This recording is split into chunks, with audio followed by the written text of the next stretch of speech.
अस्सलामुअलैकुम dear students. आज के इस लेक्चर में हम ninth class physics unit number 3 dynamics exercise के रिमेनिंग प्रॉब्लम नंबर 7 to 10 इनको डिस्कस और सॉल्व करेंगे। तो आइए स्टार्ट करते हैं आज का लेक्चर। प्रॉब्लम नंबर 3.7 इसकी स्टेटमेंट रीड करते हैं। Two masses 26 kg and 24 kg are attached to the ends of a string which passes over a frictionless pulley. 26 kg is lying over a smooth horizontal table.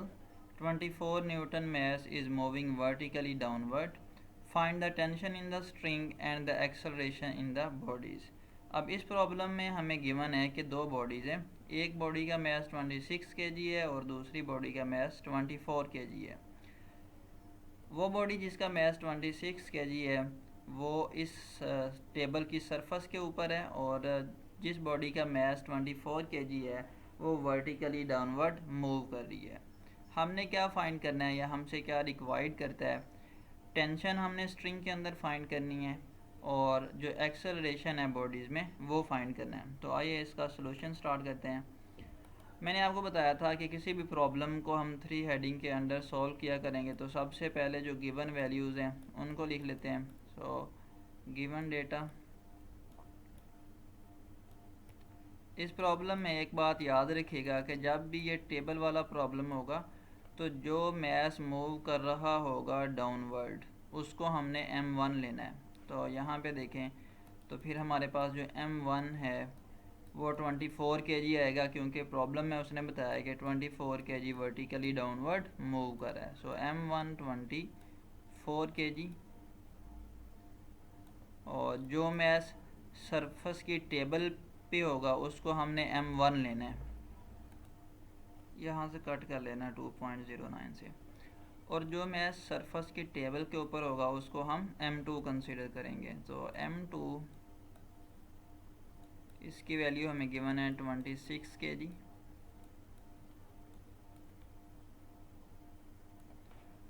अब हम to find में लिखते हैं कि जो हमें रिक्वायर्ड है टू फाइंड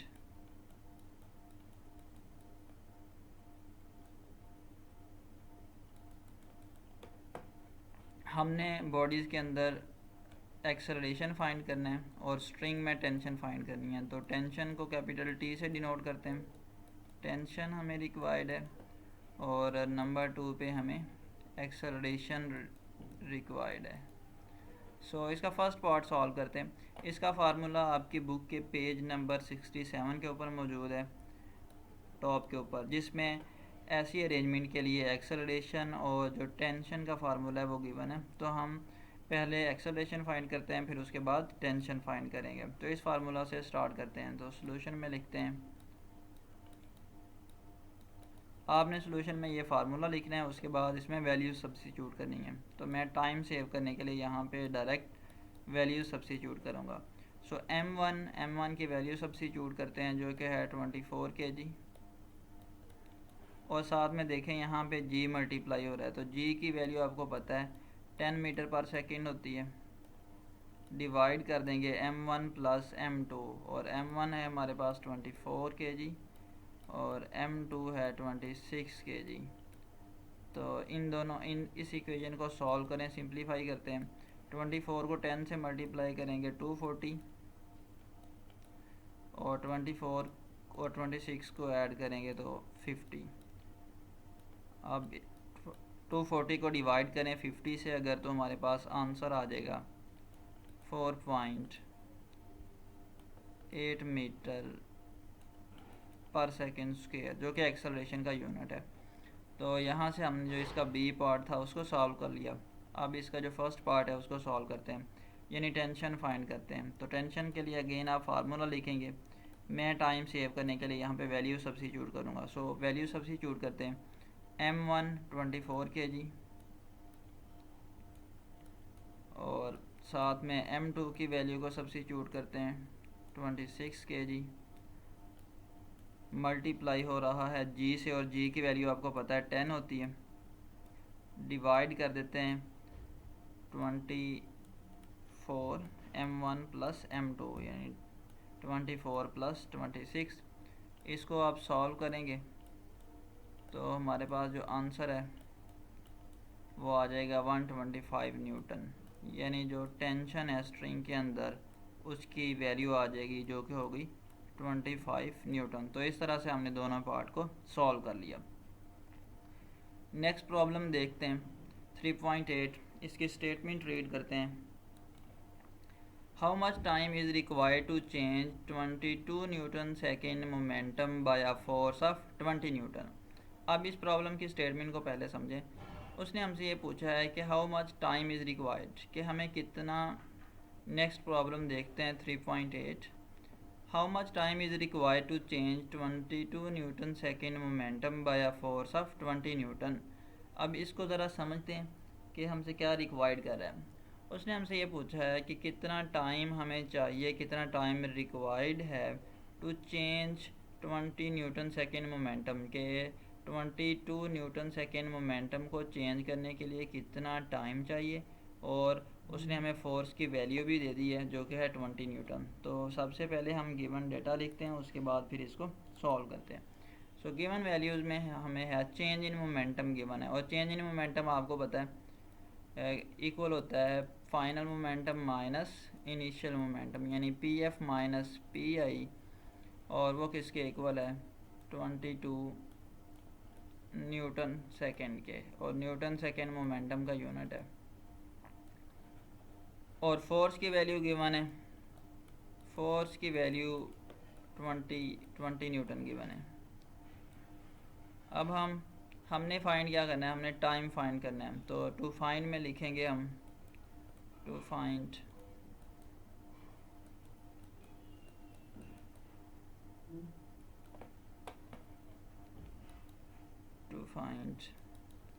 टाइम की वैल्यू को हमने फाइंड करना है, यानी टी फाइंड करना है।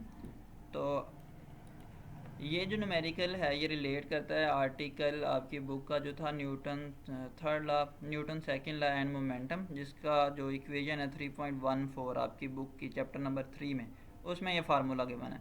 तो आपने यहाँ पे पहले इसको फार्मूला को राइट करना है, तो फिर उसके बाद आपने वैल्यू सब्स्टिट्यूट करनी है। मैं डायरेक्ट इस फार्मूले में वैल्यू सब्स्टिट्यूट करता हूँ। ये जो फार्मूला आपको नज़र आ रहा है इक्वेशन 3.14।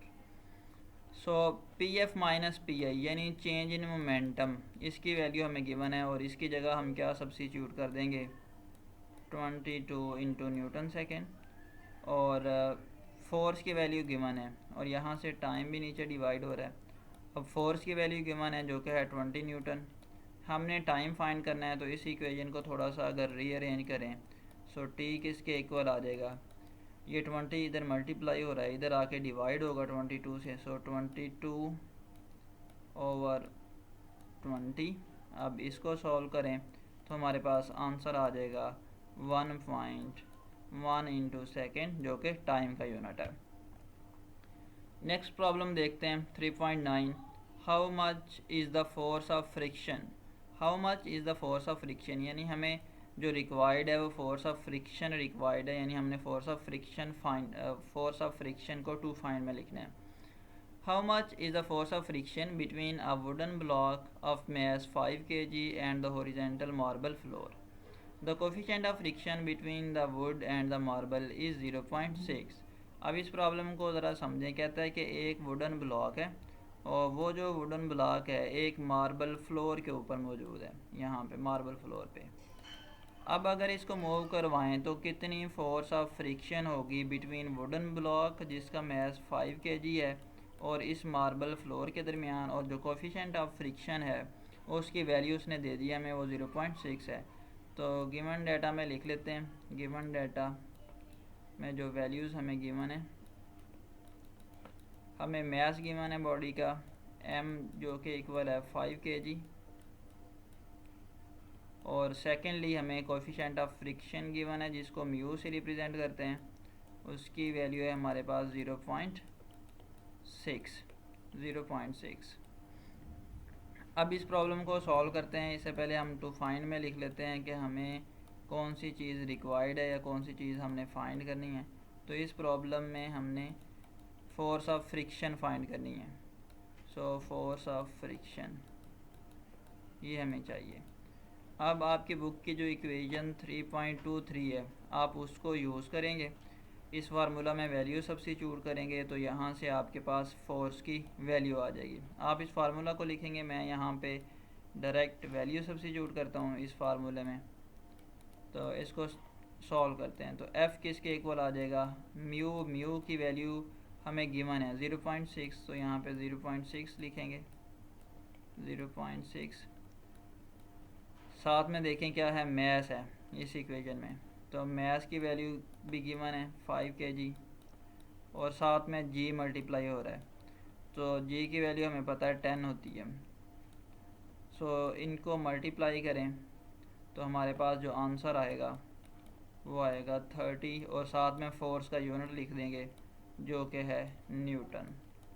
तो इस प्रॉब्लम को भी हमने सॉल्व कर लिया और फोर्स ऑफ फ्रिक्शन की वैल्यू हमने 30 न्यूटन फाइंड की।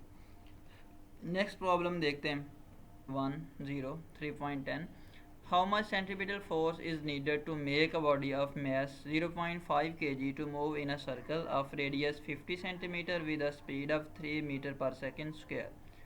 इसमें उसने हमसे ये पूछा है कि अब कितनी हमें सेंट्रीपिटल फोर्स रिक्वायर्ड है एक ऐसे बॉडी को जिसका मास 0.5 kg है, उसको मूव करवाएं एक ऐसे सर्कल के अंदर जिसका जो रेडियस है वो 50 सेंटीमीटर है और उसकी स्पीड गिवन है। आपको पता है किसी भी बॉडी को सर्कुलर पाथ में मूव करवाने के लिए जो फोर्स रिक्वायर्ड होती है वो सेंट्रीपिटल फोर्स है। तो इसमें उसने हमें कुछ चीज़ें बता दी हैं कि उस सर्कल का रेडियस बता दिया जो कि 50 सेंटीमीटर है, उस बॉडी का मास बता दिया जो कि 0.5 kg है, और जिस स्पीड के साथ मूव करवाना है वो भी बता दिया 3 मीटर पर सेकेंड, और उसने हमसे पूछा है कि बताएं कितनी सेंट्रीपिटल फोर्स रिक्वायर्ड होगी।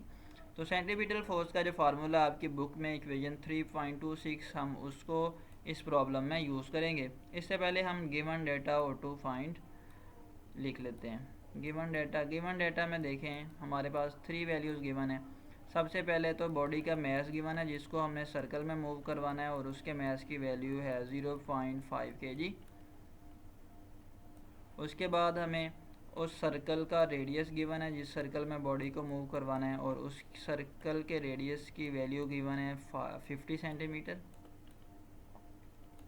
और एंड पे हमें उस बॉडी की स्पीड गिवन है जिस स्पीड के साथ हमने उस बॉडी को सर्कल के अंदर मूव करवाना है और वो है 3 metre per second, 3 metre per second, और यहाँ पे ये पर सेकेंड, इसका यूनिट आप करेक्ट कर लें, स्पीड के यूनिट मीटर पर सेकेंड होते हैं। अब पहली तो बात ये है कि यहाँ पे जो 50 सेंटीमीटर है, तो देखें लेंथ का जो ऐसा यूनिट है वो मीटर है, तो हमने इस 50 सेंटीमीटर को कन्वर्ट करना है मीटर के अंदर। इसके लिए हम क्या करेंगे, हम 50 को डिवाइड कर देंगे 100 के साथ, तो जो आंसर आएगा हमारे पास वो मीटर में आ जाएगा। फिर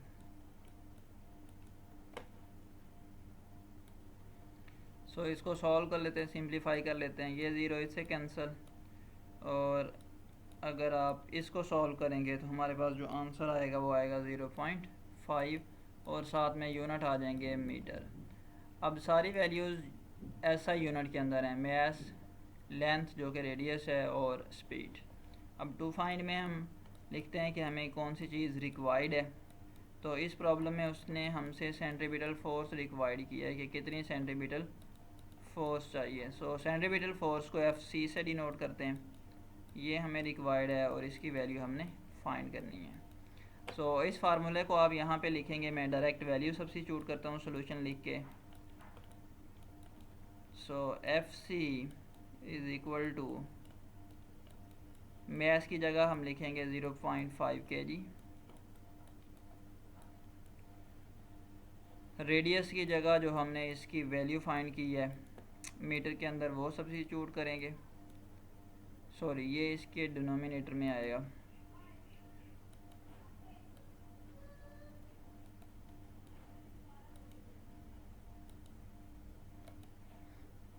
ये हमने m की वैल्यू सब्स्टिट्यूट कर दी और साथ में उसके बाद देखें v की वैल्यू है और फिर उसका स्क्वायर है, तो v की वैल्यू है हमारे पास 3 और इसका स्क्वायर है 7, और डिवाइड कर देंगे इसको r से, और r की वैल्यू हमने फाइंड की 0.5। अब इसको सिंप्लीफाई करते हैं, 0.5 से कैंसिल, तो हमारे पास 3 का स्क्वायर बचेगा, और 3 का स्क्वायर आपको पता है 9 के इक्वल होता है, तो फोर्स का साथ यूनिट लिखते हैं, तो 9 न्यूटन।